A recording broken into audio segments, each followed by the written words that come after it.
Silverado is a place to live. It's a place where we pride ourselves in giving our residents freedom to engage in life. It is not a place you're going to come and nap. We want people to be able to rest, that's for sure. But this is life, and let's engage in life. It's always amazing talking about dementia might be a little liberating because people are open to experiences they never thought they would be interested. You ask a family, would your loved one like doing this? And they would go, oh no, Dad's never done that. So it's always interesting about the thing with pets. So I've had people tour and they say, well, Dad doesn't really like pets.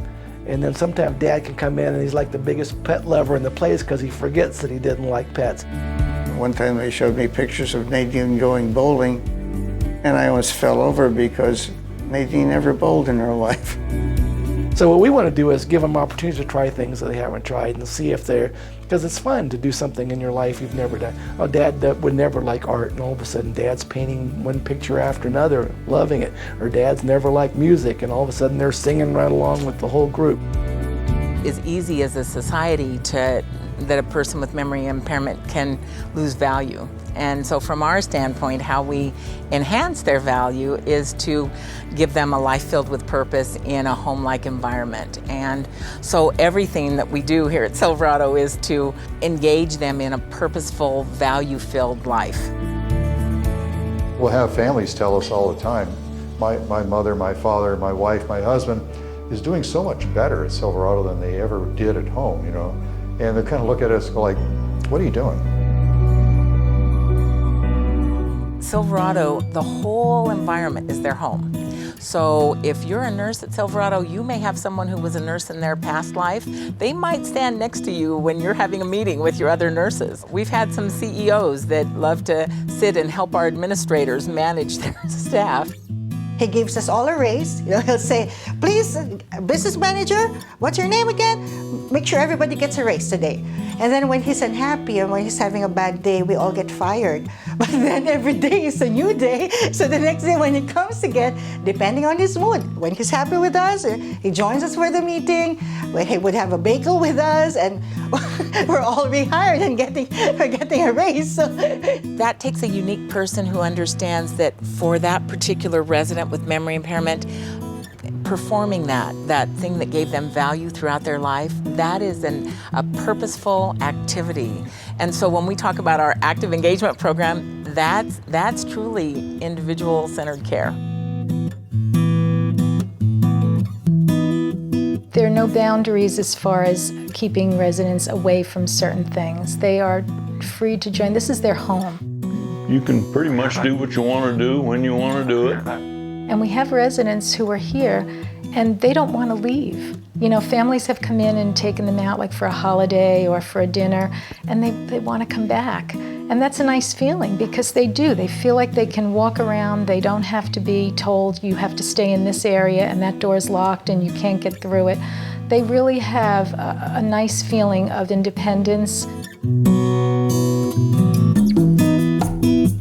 We wanted to facilitate movement, so that we looked at everything from waypoints to the type of handrail that we used. We wanted to make sure there was lots of light.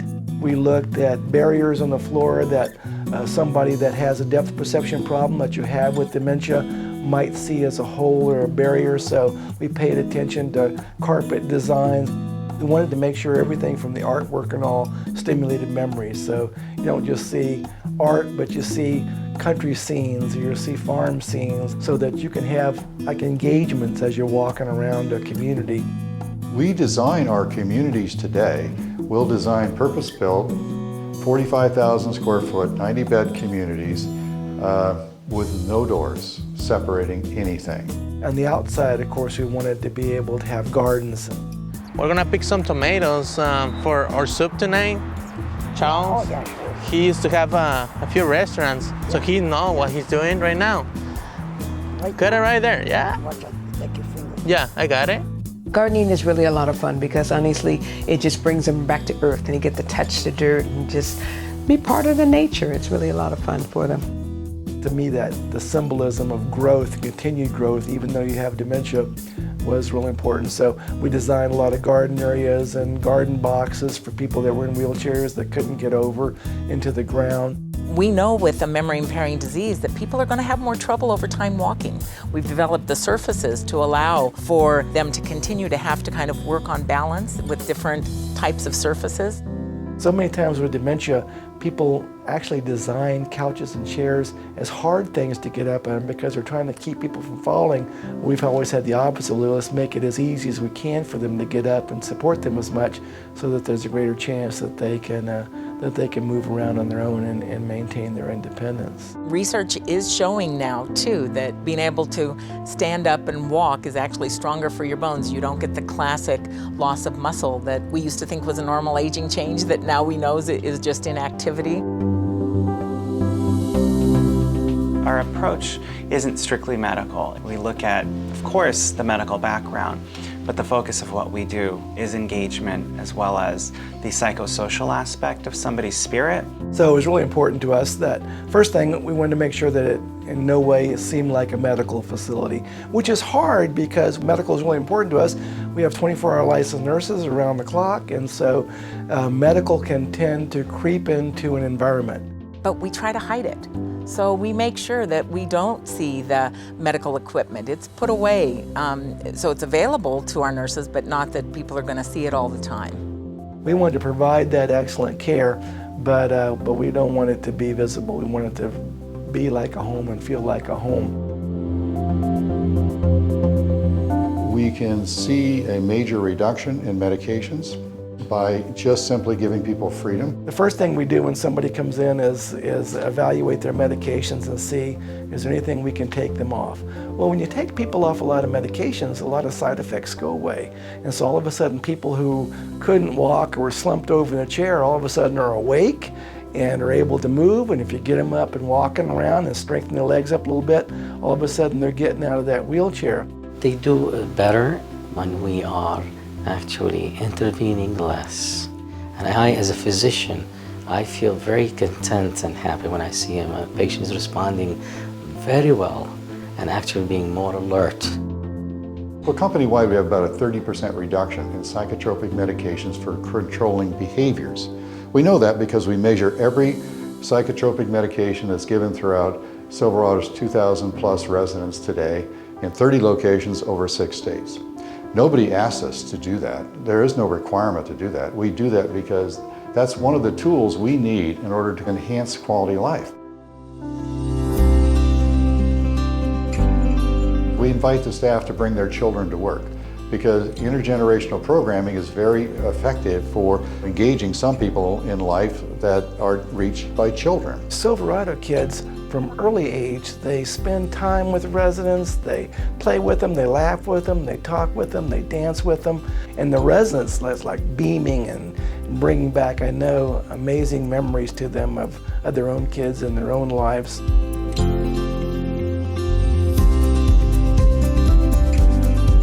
We encourage our residents to bring pets with them from home, whether it's a cat, a dog, a bird, a fish, a turtle, whatever it may be. Something that is their constant, something that represents unconditional love, something that they get to care for that loves them just as much as they love that pet. He just came with me when I moved here. Didn't you? That's why he's in my room.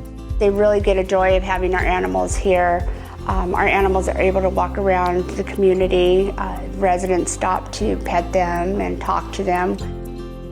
Well, yes, you're a pain in the butt. Yeah. We can give residents a sense of responsibility by helping groom and feed, and they got to be walked, and they got to do all those kind of things. And in fact, I know we have success when a resident says to me, I can't go on the 3 o'clock outing because I got to walk the dogs. Then I know that, yes, that's it. That's that sense of responsibility that I'm looking for. They also give us a way to do it in an age-appropriate way, because to me it's been really important. I hate people with dementia treated like children. I've always hated that.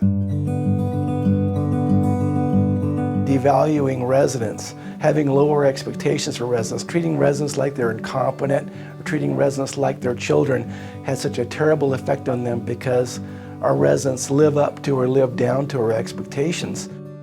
That is one of our standards, that we keep age-appropriate possessions for our resident. This isn't a place of childcare. If our resident wanted to read a book, then it should be an appropriate book that they would normally pick up and read. If our resident has a need to hold a baby, then they should be holding an actual child. And it goes back to that sense of self, that sense of purpose that we each have. As a person, as a human, you still have that sense of dignity and that sense of self. So if we were to strip away their possessions and give them possessions that we would assume would be appropriate for them because maybe they're not able to be verbal anymore, when we intercede that way, that's not actually giving them a dignified care. It's reverting back to childhood. You know, long ago research found that if you had people with memory impairing diseases and they got good china and good glasses, that there were fewer behavioral problems at dining times. In a similar way, normalization leads to a better quality of life and better outcomes. If things that are difficult for a resident to do, such as getting bathed, getting their hair done, all those activities of daily living that are very scary to them, they've set up the environment where it's a positive, normal environment to go to the hair salon, to go to the spa. I'm also concerned about imagery, and that comes from a normalization thing, in that I realize that nobody cares about one wheelchair, but if you take 20 wheelchairs and put them together, that negative image kind of multiplies itself, and people all of a sudden seem very much more disabled. So if you can get people out of their wheelchairs, if they're able, some people you can't, but if you can do it, then they feel normal. Every time you stand somebody up and having them weight bear, and even if it's for a few minutes, you help strengthen their legs and maintain their skills. So there is risk with everything we do. And here at Silverado, we have an important philosophy called dignity with risk.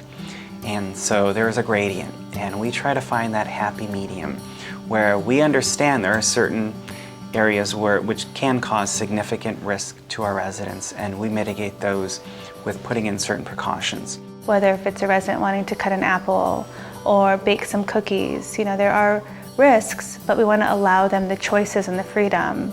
When our residents do finally lose their ability to walk, we should still make sure that they don't spend all of their day in their wheelchairs. If we are going into a garden, then the residents should have that same dignity to sit on a chair outside, or if we're working at a kitchen table, that they get to sit at the table with the rest of the residents.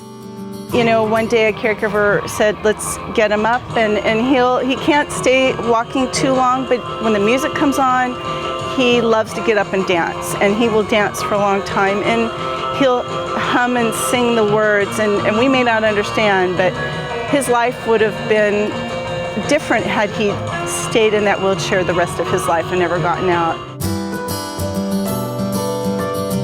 And now we know that one of the best things you can do is stimulate the brain. Now there's no cure for dementias of any type, Alzheimer's or any of the others, but we do think that we can slow up the progression of the disease with stimulation. Well, our goal for having the activities and the purpose for having the activities is not to just pass time. We don't want the activities that feel like something that they have to do. This is something that they would do normally every day, just a normal experience. If they were at home, they would be in the garden. If they were at home, they might sit down and have a cup of tea or a cup of coffee and read the newspaper. They might sit outside on the patio and just watch the birds. Just making the day a fun day is what our goal is. So if they're going on an outing and enjoying the zoo, that's great. Now, will they remember tomorrow that they went to the zoo? Probably not, but who cares? It's the moment in time. They're having a great time, the moment in time, and then whether they remember it or not is not important. Our resident engagement directors are spectacularly creative, and everything from building a beach outside so residents could put their feet in the sand and have their mocktail, to a hockey game, a sitting hockey game that really had real hockey sticks. We have service club projects. We have our dog walking. We go to the bowling alley. We go to the golf course. We go out to lunch. We also have our tea time ladies. They go out to Tea at 2, Brain HQ Club, our sewing club. We have our cooking club. We have our garden club. We have our Tai Chi. We have our exercise club. We have our music therapy. We have our water aerobics. And this afternoon we had our pet therapy program where we pet the animals, we brush them, we change the bird cages and put in new food. There's just so many activities that we really get to enjoy here, and our residents really enjoy it, and they benefit quite well from it. We have a Spanish teacher who wanted to teach Spanish, and so she developed a Spanish class that she gives to other residents and to associates. And so something that gave her value through life continues to give her value. So at Silverado, we try to find those individual engagements that are going to give people that ongoing purpose in life. We will have a resident partner up with a maintenance man to change the faucet on purpose, including going to the hardware store and picking out the parts. That's a great outing. Each new resident that we get in the community, I find something different about that particular resident and add it to our calendar. If that resident is a stamp collector, we're going to be doing some stamp collecting, or a wine connoisseur, we're going to have some wine tasting, So I create the activities from the things that they used to do. One of my favorite has been the Friday Club. Friday Morning Club is a kind of a support group. They take us wherever we want to go on trips. It's just a get-together once a week. If we want to see educational films, they pull them, and they're absolutely wonderful. Talk, work on projects, journal writing, eat lunch. And so I love Fridays because I know I'm going to learn something. It's always going to be fun. In the cooking, Virginia was the one they turned to slice the vegetables. She was an ace vegetable slicer. Now, no. But Virginia generally just participates by sitting in and listening. They may not know how to do it anymore. So we want to show them how to do it again. And a lot of times, sometimes when you start doing it, sometimes they get a little spark in their eye. You know that they know, oh, I'm cooking now. And sometimes they'll start to stir even. We're along with you. We do a lot of hand-on-hand. We do a lot of cueing, a lot of verbal reminders. Can you cut that for me? They might start cutting one piece and you say, can you cut the rest for me? And you might want to show them as they go along, and they'll continue to process. What they do here gets her involved enough that it keeps her leveled, which I truly didn't expect. Well, we've had one resident that when she first came here, she never came out of the room. Never, never. She stayed in the room for her meals. They used to take her meals to the room. Gradually, we just visited with her every day, encouraged her to come out, invited her to come out. Every once in a while, we'll walk out in the hallway with her. And slowly, one day, she just started coming out on her own. And when she did, we didn't really make a big deal of it, but we just kind of looked, hey, how you doing, Jetta? And she was really receptive to it. She started coming out a little bit more. Now she comes out every single day, twice a day for activities, twice in the morning, twice in the afternoon. She still spends time in the room, but she's spending quality time in the room. When she's in her room, she loves to read. She loves to listen to her jazz music. I've always been a big believer in art as a way of expression for people with dementia. And you go into a lot of our communities and you go there on a Saturday and the artwork is framed and lined up down the halls, and residents will give you a tour of their art. Just like you would if you went to a gallery somebody, they would show you all the different paintings. The day we went to the beach, me and Ginkgo walked to the beach with Mimi.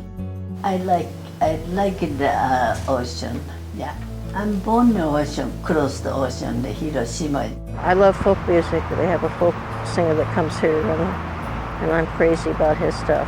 It takes me back to the old hippie days. Ginkgo was the one who teaches me how to make sushi. So she's not only enjoying herself, but she's even giving purpose to others. I've had family members say to me, I don't come very often because when I come, my mom will say, quit interrupting me. I wanted to play this game, or I'm doing this activity, and can you come back later? And the family members are thrilled that their loved one is enjoying so much of life. When you give somebody a choice and options, it opens up a new world to them. Like, oh, I forgot I am somebody. I can decide if I want to wear a red blouse or a white blouse today, right? It's kind of the basics as a human, to go so long by losing so much along the way, yet you come to a place where you're allowed to make choices again. You're allowed to do what it is that makes you happy in that moment. So those are things that we want to celebrate for our residents. It's allowing them to be somebody. And when we can give them purpose in their day-to-day, regardless of what stage of memory loss they're in, we see less behaviors. We don't have to give them as much medication. And guess what? They sleep better at night. Because if you're busy and you're active and you're moving, you're gonna sleep. And if you sleep, you're gonna wake up. And if we have the same choices and options and activities for you the next day, this feels good. And I feel welcomed, and I feel like I'm in a community that I fit in. So it just innately provides a kinder environment for the residents that live here.